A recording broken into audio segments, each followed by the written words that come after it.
है, जिसका अर्थ हिंदी में अगर कह सकते हैं हम लोग तो ईमानदार व्यक्ति कहेंगे।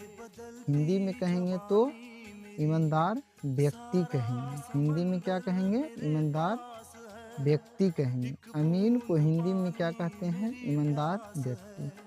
और उर्दू बात किया जाए तो अमानत कहेंगे। कोई कहेगा ने कि हम अमानत को बुला रहे हैं, तो उसको बोलिएगा भाई आप उर्दू शब्द का उपयोग कर रहे हैं।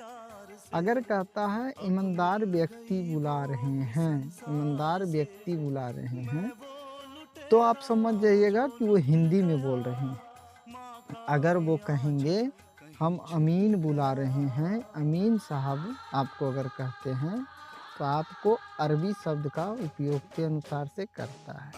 अगर कोई सर्वेयर आपको कहता है, तो आप अंग्रेजी शब्द के भाषा से जाने जा रहे हैं।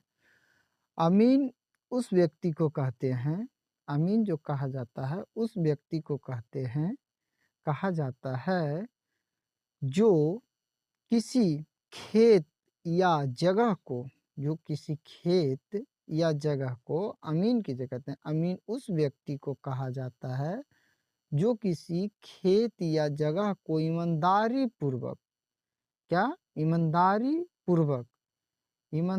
पूर्वक जो है उसको एक निश्चित पैमाना पर नाप कर, निश्चित पैमाना पर नाप कर पुनः नक्शा तैयार कर दे, उसी को हम अमीन कहते हैं।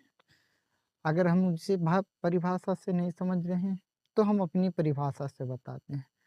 अमीन एक अरबी शब्द है जो किसी खेत या जगह को ईमानदारी पूर्वक सही सही नापी करके और उसका कागजी नक्शा बना करके कागजी पैमाना पर से दे दे, उसी को हम अमीन कहते हैं।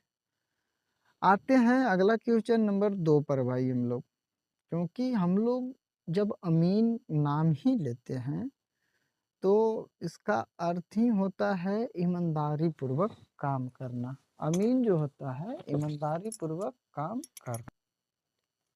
अगले हम आते हैं कि अमीन की गुण क्या क्या होते हैं।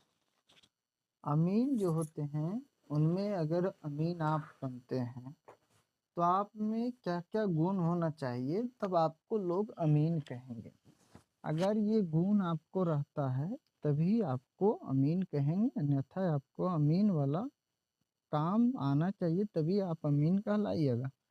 और नहीं तो एगो गुनिया उठा लीजिएगा और कहिएगा हम अमीन हैं, तो ये नहीं होता है। सभी का अलग अलग